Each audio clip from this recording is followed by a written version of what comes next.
चलिए एक बार पुनः आप लोगों के बीच उपस्थित हुआ हूँ यूरोप वर्ल्ड मैप के अगले सीरीज को लेकर। तो पीछे के क्लास में हम लोग जो यूरोप का मैप देख रहे थे, एक बार थोड़ा सा रिवीजन कर लेते हैं, फिर चलते हैं आगे बढ़ते हैं। पीछे के क्लास में बताया गया था स्कैंडिनेवियाई पर्वत वाला देश, स्कैंडिनेवियाई देश नॉर्वे, स्वीडन, फिनलैंड, ये आप लोग देख चुके हैं। उसके बाद Baltic country Estonia, Latvia, Lithuania, Baltic सागर के बगल का ये 3 देश। उसके बाद नॉर्डिक कंट्री में डेनमार्क, आइसलैंड, ग्रीनलैंड और नॉर्वे, स्वीडन, फिनलैंड, सबको मिला देते हैं तो हो जाता है नॉर्डिक कंट्री। फिर हम लोग देख चुके हैं कि जर्मनी का पोलैंड के ऊपर आक्रमण किया जाना द्वितीय विश्व युद्ध प्रारंभ माना जाता है, तो इन दोनों देशों के बारे में भी बताया गया था। उसके बाद यहाँ आगे बेनिक्स कंट्री, जर्मनी के पश्चिमी हिस्से में है बेनिक्स कंट्री, बेल्जियम, नीदरलैंड और लग्जमबर्ग के बारे में बताया गया। उसके बाद हम लोग देख चुके हैं यूके, यूनाइटेड किंगडम, जिसमें स्कॉटलैंड, वेल्स और इंग्लैंड के बारे में बताया गया, साथ ही उत्तरी आयरलैंड, इसको मिलाकर बोलते हैं यूके, और उसके बाद आयरलैंड। तो यहाँ तक हम लोग देख चुके थे। अब नेक्स्ट वीडियो में अभी हम इस कड़ी को आगे बढ़ाएंगे। अभी देख सकते हैं जो यूनाइटेड किंगडम है, आप यहाँ पर देखिए मैप में जो यूनाइटेड किंगडम है, यहाँ से नीचे आप देखेंगे फ्रांस और यूके के बीच में यहाँ पर दिखाया गया है इंग्लिश चैनल। हम लोग पढ़ते हैं विविध में कि इंग्लिश चैनल को तैर कर पार करने वाली थी आरती शाह, ठीक है। तो यही है इंग्लिश चैनल। तो आप देख सकते हैं यूके और फ्रांस के बीच में है इंग्लिश चैनल। यहीं पर आप देखेंगे यूके में एक जगह पड़ता है साउथैम्पटन, आप देख सकते हैं ब्रिटेन वाले भाग में है, सबसे नीचे में साउथैम्पटन। साउथैम्पटन में हम पढ़ते हैं कि 4 बार ज्वार भाटा आता है। तो 4 बार आप जानते हैं कि एक बार गुरुत्वाकर्षण के कारण आता है और दूसरी बार सेंट्रीफ्यूगल फोर्स के कारण आता है, अपकेंद्रीय बल के कारण आता है। तो हर जगह पृथ्वी के हर हिस्से में 2 बार ज्वार भाटा आती है, लेकिन यहाँ पर 4 बार। क्यों? क्योंकि आप देखेंगे कि 2 बार उत्तरी सागर की तरफ से आती है, एकदम आप देख सकते हैं ब्रिटेन में दक्षिण पूर्वी हिस्से में अवस्थित है साउथैम्पटन। तो आप देख सकते हैं यहाँ पर है साउथैम्पटन, तो 2 बार उत्तरी सागर की तरफ से आएगी और 2 बार इंग्लिश चैनल की तरफ से, चूंकि एकदम दक्षिण पूर्वी छोर पर पड़ती है, तो इधर से भी आता है और इधर से भी। तो इसीलिए यहाँ साउथैम्पटन में 4 बार ज्वार भाटा उत्पन्न होता है। उसके बाद देखिए ये जो फ्रांस है, यूरोप में एक बड़ी सी कंट्री है फ्रांस, और फ्रांस से बहुत सारे क्वेश्चन कंपटीशन में पूछे जाते हैं। आप देखेंगे, चलिए बारी बारी से चलते हैं। फ्रांस सबसे पहला टारगेट है, फ्रांस में माउंटेन लेंगे, पर्वत। तो आप देखेंगे पर्वत, 2 पर्वत फ्रांस में देखेंगे, मुख्य रूप से 2 बड़े पर्वत श्रेणियों का विस्तार यहाँ पर पाया जाता है। एक पर्वत जो दक्षिण पूर्वी हिस्से में अवस्थित है, यहाँ पर दक्षिण पूर्वी हिस्से में, यहाँ देखेंगे आल्प्स पर्वत का विस्तार है दक्षिण पूर्वी हिस्से में। और एक पर्वत आप देखेंगे नीचे है जो स्पेन और फ्रांस के बीच बॉर्डर बनाने का काम करता है, यहाँ है पिरेनीज पर्वत। तो फ्रांस में 2 पर्वत श्रेणी, एक देख पा रहे हैं कि दक्षिण पूर्वी हिस्से में यहाँ पर आल्प्स पर्वत, और एक यहाँ पर जो स्पेन और फ्रांस के बीच में सीमा बनाने का काम करती है, यहाँ है पिरेनीज पर्वत। और पिरेनीज पर्वत, इसी पर्वत के ऊपर एक छोटा सा देश भी अवस्थित है जिसका नाम है एंडोरा। हम लोग पढ़ते हैं कि एंडोरा 190वां सदस्य देश बना IMF का, अंतर्राष्ट्रीय मुद्रा कोष का 190वां सदस्य देश बना था यही एंडोरा। तो एंडोरा की भौगोलिक स्थिति आप देखेंगे तो फ्रांस और स्पेन के मध्य एक पर्वत है पिरेनीज पर्वत, पिरेनीज पर्वत के ऊपर अवस्थित एक छोटा सा देश है। अब चलिए हम माउंटेन देख चुके हैं कि फ्रांस में आल्प्स दक्षिण पूर्वी हिस्से में और दक्षिणी भाग में पिरेनीज पर्वत है। यदि नदी के दृष्टिकोण से देखें तो यहाँ पर हम देखते हैं कि 3 फेमस नदियाँ जो कि एग्जाम में पूछा भी जाता है। सबसे पहला सीन नदी, सीन नदी जानते हैं फ्रांस की राजधानी पेरिस, और पेरिस अवस्थित है सीन नदी के ऊपर। तो एक सीन नदी जो इंग्लिश चैनल में जाकर गिरती है, तो सीन नदी के ऊपर पेरिस अवस्थित है जो कि राजधानी भी है। और इस पेरिस को हसीनाओं का शहर भी बोला जाता है। तो खूबसूरती यहाँ देखने को मिलती है। इसके बाद देख सकते हैं दो छोटी छोटी नदियाँ, एक लॉचर नदी है, एक गैरोन नदी है। ये बिस्के की खाड़ी में जाकर गिरती है।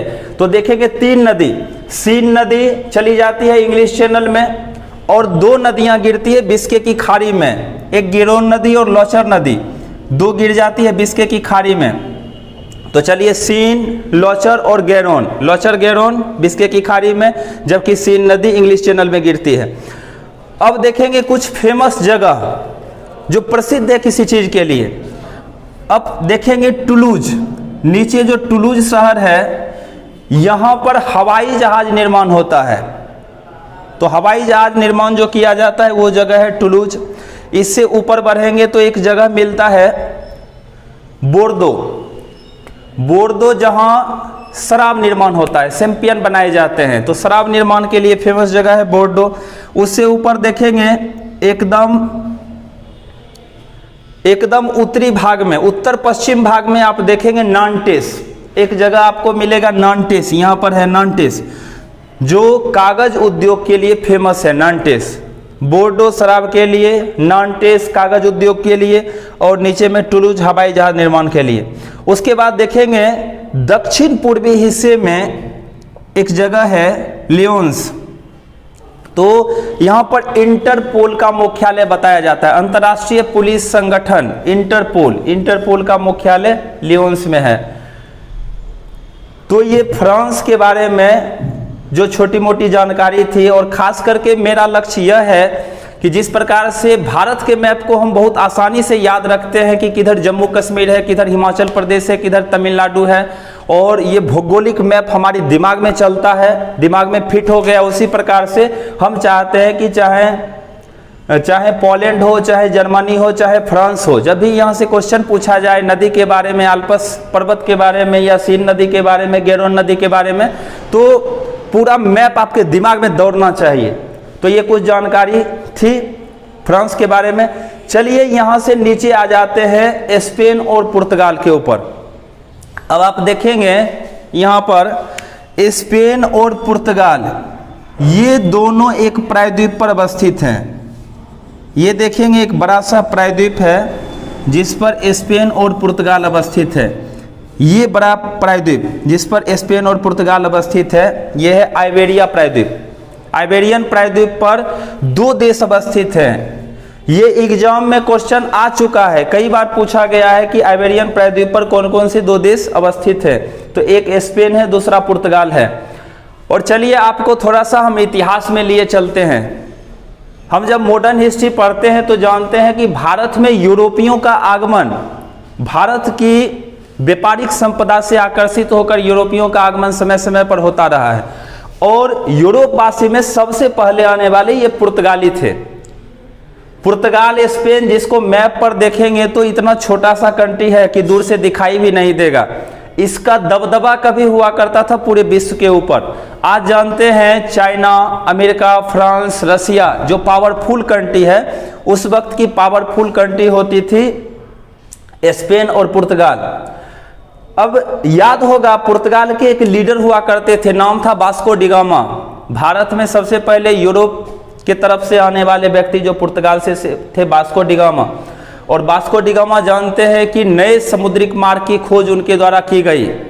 पुर्तगाली निवासी वास्को डी गामा पुर्तगाली भारत में सबसे पहले आए और सबसे लेट से गए, 1961 में यहाँ से गए हैं। तो आप देख सकते हैं। अब एक चीज और समझ लीजिए, यहीं का एक व्यक्ति था, पुर्तगाल का एक निवासी था, नाम था बार्थोलोम्यू डियाज। 1487 ईस्वी में एक क्रांति सा ला दिया। क्यों क्रांति ला दिया? क्योंकि जब यूरोप वासियों को व्यापार करना होता था तो वो पहले स्थल मार्ग से चलते थे, फिर बोट पर माल को लादा जाता था, फिर भूमध्य सागर, फिर लाल सागर को क्रॉस करते थे, फिर स्थल भाग से जाते थे, फिर भारत में आना होता था। तो व्यापार तो चलता था, लेकिन वहाँ पर क्या था कि लाल सागर के ऊपर इटली का नियंत्रण हुआ करता था, तो इटली को व्यापारिक कर भरना पड़ता था। तो वो लोग चाहते थे कि एक नया मार्ग ढूंढें व्यापार करने के लिए जिसमें टैक्स न देना पड़े। तो बार्थोलोमेउ डियाज तो एक क्रांति सा ला दिया। ये पुर्तगाल का रहने वाला व्यक्ति बार्थोलोमेउ डियाज 1487 ईस्वी में ये चला अटलांटिक महासागर के रास्ते और अफ्रीका के एक छोर दक्षिण अफ्रीका में पहुंचा, केप ऑफ गुड होप, आशा अंतरिक्ष। 1487 ईस्वी में आशा अंतरिक्ष की खोज की गई, केप ऑफ गुड होप तो इनके नाम पर जाता है। तो वहां तक हम लोग पहुंच चुके थे। वास्को डिगामा का आगे प्रयास हुआ और वास्को डिगामा पहुंच गया भारत तक। तो हम कह सकते हैं वास्को डिगामा के द्वारा नए समुद्रिक मार्ग की खोज की गई। पहले भी था, ये नया मार्ग आया, पहले दूसरे मार्ग से लोग आते थे व्यापार करने के लिए। तो वास्को डिगामा के बारे में आप जानते हैं। उसके बाद आप देखेंगे पुर्तगाली जैसे ही भारत में आए तो पहला वायसराय था Almeida, Francisco de Almeida. Almeida आया और यहाँ चलाया ब्लू वाटर पॉलिसी। और ब्लू वाटर पॉलिसी क्या था कि हिंद महासागर के द्वीप के आसपास, भारत के आसपास, अरब सागर, बंगाल की खाड़ी और हिंद महासागर, ये जो भी क्षेत्र था आसपास जितने द्वीप हैं उसके ऊपर अपना नियंत्रण कायम करना, ताकि जो भी देश पीछे से आएंगे यहाँ व्यापार करने के लिए तो व्यापारिक चुंगी यहाँ पर इसको देना पड़ेगा, पुर्तगाल को देना पड़ेगा। ये था ब्लू वाटर पॉलिसी। फिर इन्होंने प्रयास किया पुर्तगाली वासी, आगे आप देखेंगे दूसरा वायसराय था अल्बुकर्क। और अल्बुकर्क का एक जोरदार प्रयास था कि जिन क्षेत्रों के ऊपर उनका नियंत्रण था वहाँ पर समाप्त किया जाना चाहिए सती प्रथा। तो सती प्रथा को समाप्त करने का एक प्रयास किया गया था कि सती प्रथा को यहाँ पर समाप्त किया जाए। क्यों? क्योंकि वो लोग, उन लोगों का कॉन्सेप्ट ये था कि हमारी आबादी कम है और भारतीयों से, भारतीय स्त्रियों से शादी करो और अपनी आबादी को बढ़ाओ, तभी हम लोग बढ़ सकते हैं भारत में। तो शादी, यहाँ की स्त्रियां क्यों शादी करेगी? तो ये लोग चाहते थे सती प्रथा को हम लोग समाप्त कर देंगे और जो सती होगी उससे हम लोग शादी करेंगे, ठीक है, जो विधवा होगी उससे हम लोग शादी करेंगे। इसीलिए एक प्रयास पुर्तगालियों का था कि यहाँ पर सती प्रथा को भी समाप्त किया जाए जिन क्षेत्रों के ऊपर। तो ब्लू वाटर पॉलिसी, सती प्रथा को समाप्त करने का प्रयत्न किया जाना, ठीक है। अपने व्यापारी कोठी राजा जमोरिन स्वागत भी किए थे, ठीक है। ये तो इतिहास की बात है, चूंकि भारतीय इतिहास जुड़ा हुआ है ये पुर्तगाल से, इसीलिए इसको जानना जरूरी है। इसके बाद देखेंगे स्पेन में आ जाइए। अब पुर्तगाल के पूर्वी हिस्से में है स्पेन। अब स्पेन में जो नीचे का क्षेत्र है दक्षिण पूर्वी भाग स्पेन का देखेंगे, ये जो दक्षिण पूर्वी भाग है, ये दक्षिण पूर्वी क्षेत्र अपने आप को अलग कर लेना चाहता है और दक्षिण पूर्वी हिस्से को बोलते हैं कैटेलोनिया। तो स्पेन से अलग होना चाहता है कैटेलोनिया, स्वतंत्र होना चाहता है, अलग प्रांत, अलग देश बनाना चाहता है। तो इसकी मांग है, कैटेलोनिया अलग होना चाहता है, दक्षिण पूर्वी हिस्से में पड़ता है। फिर आप देखेंगे स्पेन में एक प्रसिद्ध स्पेन का खेल है बुल फाइट।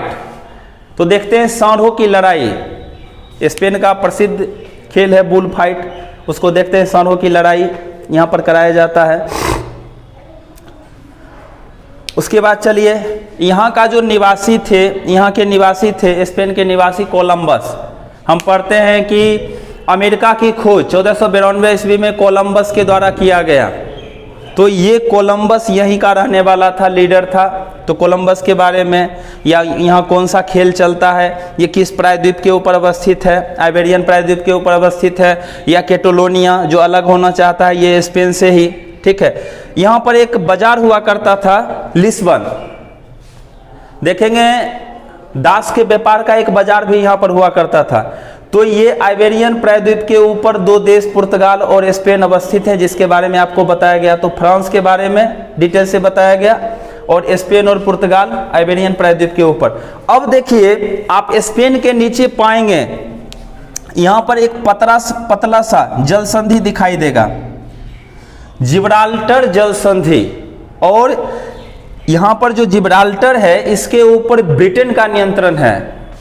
ये लोग क्या किए हैं कि यहाँ आकर बैठ गए हैं। आपको यदि इटली आना हो, मोनाको आना हो, अन्य कोई भी सिटी में आप आ जाइए, तो आने के लिए ऑस्ट्रिया आना हो, स्विट्जरलैंड के तरफ आना हो व्यापार करने के लिए तो एक ही मार्ग होता था, और ये आप जिब्राल्टर यहाँ से आप घुस सकते हैं, इसीलिए इसको भूमध्य सागर की कुंजी बोला जाता है। यहाँ आप समझ सकते हैं स्पेन के नीचे से यहाँ पतला सा मार्ग दिखाई दे रहा है, और ये पूरा क्षेत्र, इस पूरे क्षेत्र में आपको जब व्यापार करने के लिए घुसना है तो एक ही मार्ग है, तो इसको बोलते हैं जिब्राल्टर जल संधि यहाँ बनाया गया है। तो ब्रिटेन का नियंत्रण है। ब्रिटेन वासी क्या करते हैं कि यहाँ पर जैसे टोल टैक्स लिया जाता है रोड के ऊपर, यहाँ पर टोल टैक्स लेते हैं और 5-5, 10-10 लाख रुपए एक बार में लेते हैं, और प्रत्येक दिन ये यातायात यहाँ बना रहता है। तो इनके इनकम का बहुत बड़ा साधन है ब्रिटेन के इनकम का। तो इसको बोलते हैं भूमध्य सागर की कुंजी, जिब्राल्टर को बोलते हैं भूमध्य सागर की कुंजी। भूमध्य सागर में आना है तो ये रास्ता होता है। अब इसके बाद देखिए फ्रांस, स्पेन, पुर्तगाल, ये हो गया इंग्लिश चैनल के बारे में आपने देखा। अब चलते हैं जर्मनी और पोलैंड। यूरोप के मध्य में अवस्थित देश था, जिसको देखिए द्वितीय विश्व युद्ध यहाँ से प्रारंभ माना जाता है। अब यहाँ से नीचे उतरिए, आप पाएंगे यहाँ पर 5 कंट्री, चेक गणराज्य, स्लोवाकिया, स्विट्जरलैंड, ऑस्ट्रिया और हंगरी, ये 5 मध्य में जो जर्मनी और पोलैंड के नीचे हैं। तो चलिए बाएं से चलते हैं, तो यहाँ ले लीजिए स्विट्जरलैंड। अब देखिए इकोनॉमिक्स में पढ़ते होंगे, स्विट्जरलैंड की अर्थव्यवस्था बहुत अच्छी है, प्रति व्यक्ति आय में इतना आगे है, तो स्विट्जरलैंड की अर्थव्यवस्था बहुत अच्छी है और प्रति व्यक्ति आय 50 लाख के आसपास बताया जाता है। और भारत का प्रति व्यक्ति आय लेंगे तो मुश्किल से 12,000 औसतन प्रति व्यक्ति आय। बिहार का लेंगे तो प्रति व्यक्ति आय पर कैपिटा इनकम देखेंगे तो मुश्किल से 4,000 के आसपास है। तो प्रति व्यक्ति आय बहुत ऊंचा है, यानी जीवन स्तर जो स्विट्जरलैंड का है वो बहुत ऊंचा है। ठीक है, तो आप देखेंगे विश्व आर्थिक मंच की बैठक वहीं होती है दावोस में। तो ये जो जगह है आपका स्विट्जरलैंड, इसी में पड़ता है एक जगह, एक फेमस सिटी है दावोस। तो दावोस में बैठक होती है, विश्व आर्थिक मंच की बैठक। हर वर्ष अर्थव्यवस्था को लेकर विश्व स्तर पर जितने मंत्री जुड़े हुए रहते हैं, हर एक देश के मंत्री यहाँ पर आकर बैठक करते हैं, ठीक है, अर्थव्यवस्था को लेकर। तो विश्व आर्थिक मंच की बैठक दावोस में होती है, स्विट्जरलैंड में। यहीं देखेंगे WTO और WHO का मुख्यालय है। ठीक है, अब WTO और WHO का मुख्यालय जनेवा में जानते हैं। WTO बोलते हैं वर्ल्ड ट्रेड ऑर्गेनाइजेशन। ठीक है, तो वर्ल्ड ट्रेड ऑर्गेनाइजेशन यानी विश्व स्तर पर जो आप व्यापार करते हैं, व्यापार करने के लिए एक कानून है। आप देखेंगे 526 पन्नों का एक पुस्तक है WTO का, और पहले इसका नाम हुआ करता था GATT, general agreement trade and tariff. तो गेट का नाम बदलकर WTO हो गया। तो विश्व स्तर पर जब आप व्यापार करते हैं तो कुछ रूल रेगुलेशन होता है जिसको फॉलो करना पड़ता है। ठीक है, तो उसका मुख्यालय कहाँ है? जनेवा, यहीं पर है स्विट्जरलैंड में। WHO वर्ल्ड हेल्थ ऑर्गेनाइजेशन, इसका मुख्यालय कहाँ है? जनेवा, यहीं पर है। विश्व आर्थिक मंच की बैठक कहाँ होती है? यहीं पर होती है, स्विट्जरलैंड। और आप देखेंगे 60% तो ये पर्वत से घिरा हुआ क्षेत्र है, और बाकी जो भी है इसका जीवन स्तर काफी ऊंचा है। तो ये आपका हो गया स्विट्जरलैंड। स्विट्जरलैंड के बाद देखिए स्विट्जरलैंड के बाद राइट हम चलेंगे पूर्वी हिस्से में, तो एक देश यहाँ जो दिखाई दे रहा है ये है ऑस्ट्रिया। अब देखिए द्वितीय विश्व युद्ध का प्रारंभ माना जाता है जब जर्मनी पोलैंड के ऊपर आक्रमण किया, यानी यूरोप का ही हाथ था जब द्वितीय विश्व युद्ध प्रारंभ हुआ। उसी प्रकार से प्रथम विश्व युद्ध का प्रारंभ भी यहीं से हुआ है। आप देख सकते हैं यहाँ जो ऑस्ट्रिया है, यहाँ के एक राजकुमार थे फर्डिनेंड। तो ऑस्ट्रिया के राजकुमार फर्डिनेंड की हत्या कर दी गई थी बोस्निया में, बोस्निया की राजधानी सेरोजोबो में। तो इनकी हत्या हो गई थी सेरोजोबो, देखिए नीचे है। फर्डिनेंड जो राजकुमार थे ऑस्ट्रिया के, इनकी हत्या हो गई और यहीं से प्रथम विश्व युद्ध प्रारंभ माना जाता है। तो प्रथम विश्व युद्ध भी प्रारंभ यूरोप से हुआ, द्वितीय विश्व युद्ध की शुरुआत भी यहीं से हुई। अब देख सकते हैं ऑस्ट्रिया की राजधानी वियना है, और वियना में देखेंगे एक मुख्यालय भी है, ओपेक। ओपेक स्थापित हुआ था 1960 में, इसका मुख्यालय वियना में अवस्थित है। तो ये प्रथम विश्व युद्ध का प्रारंभ यहाँ ऑस्ट्रेलिया से हुआ।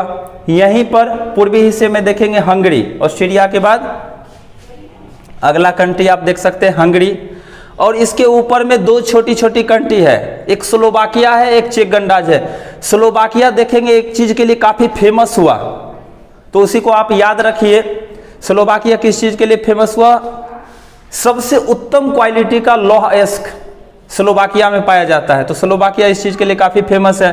और कई बार क्वेश्चन चेक गणराज्य को लेकर आया है कि चेक गणराज्य मतलब इसमें निम्नलिखित में से लैंडलॉक कंट्री कौन है? चेक गणराज्य देख सकते हैं यहाँ लैंडलॉक कंट्री है, चारों तरफ से स्थल है, कहीं समुद्र है नहीं। तो ये आपका चेक गणराज्य हो गया और स्लोवाकिया हो गया, जहाँ लौह अयस्क काफी उत्तम क्वालिटी का है। नीचे देखेंगे स्विट्जरलैंड, ऑस्ट्रेलिया और हंगरी, यहाँ तक देख चुके हैं। अब कुछ छोटी छोटी कंट्री है जिसको देखना जरूरी है। आप देख सकते हैं एक छोटी कंट्री के बारे में बताया गया कि यूरोप की छोटी कंट्री, यहाँ पर पिरेनीज पर्वत है, पिरेनीज पर्वत के ऊपर अवस्थित है एंडोरा, एक छोटी कंट्री एंडोरा।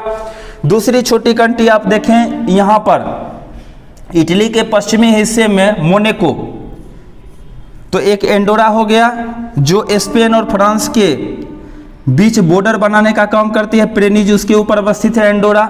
दूसरा मोनेको हो गया जो इटली के पश्चिमी हिस्से में ऊपरी हिस्से में अवस्थित है। उसके बाद उससे थोड़ा सा नीचे देखेंगे इटली के मध्य में पश्चिमी हिस्से में आप देखेंगे तो यहाँ पर एक कंट्री दिखाई दे रहा है वेटिकन सिटी। दुनिया भर में जितने देश हैं उसमें क्षेत्रफल के दृष्टिकोण से सबसे छोटा देश ये वेटिकन सिटी है।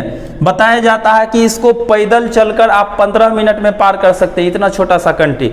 तो दुनिया भर में जितने देश हैं उसमें सबसे छोटी कंट्री कौन है? Vatican city. और इसके नीचे देखेंगे माल्टा, यहाँ नीचे देखिए, नीचे एक छोटा सा कंट्री है माल्टा। तो याद रखने के लिए एक एंडोरा, छोटी सी कंट्री पिरेनीज पर्वत के ऊपर अवस्थित, इटली के पश्चिमी उत्तर पश्चिम भाग में अवस्थित मोनेको, नीचे माल्टा और बीच में वेटिकन सिटी, छोटी कंट्री। तो यूरोप का ये दूसरा भाग। और तीसरे भाग में हम लोग पढ़ेंगे बाल्कन प्रायद्वीप के बारे में। इस पर जितनी कंट्री है तो बाल्कन प्रायद्वीप जो है उन पर जो कंट्री है उसको अगले सीरीज में हम देखेंगे। 3 सीरीज में यूरोप समाप्त हो जाएगा। फिर मैं प्रयास करूंगा कि एशिया और अफ्रीका के मैप को भी धीरे धीरे करके लेकर आऊं। आप लोगों को वर्ल्ड मैप जो भौगोलिक स्थिति बताई जा रही है कैसा लगा कमेंट के माध्यम से लिखिएगा। तो आज के लिए इतना ही, अगले सीरीज में मैं लेकर आऊंगा बाल्कन प्रायद्वीप। बहुत धन्यवाद, बहुत बहुत धन्यवाद।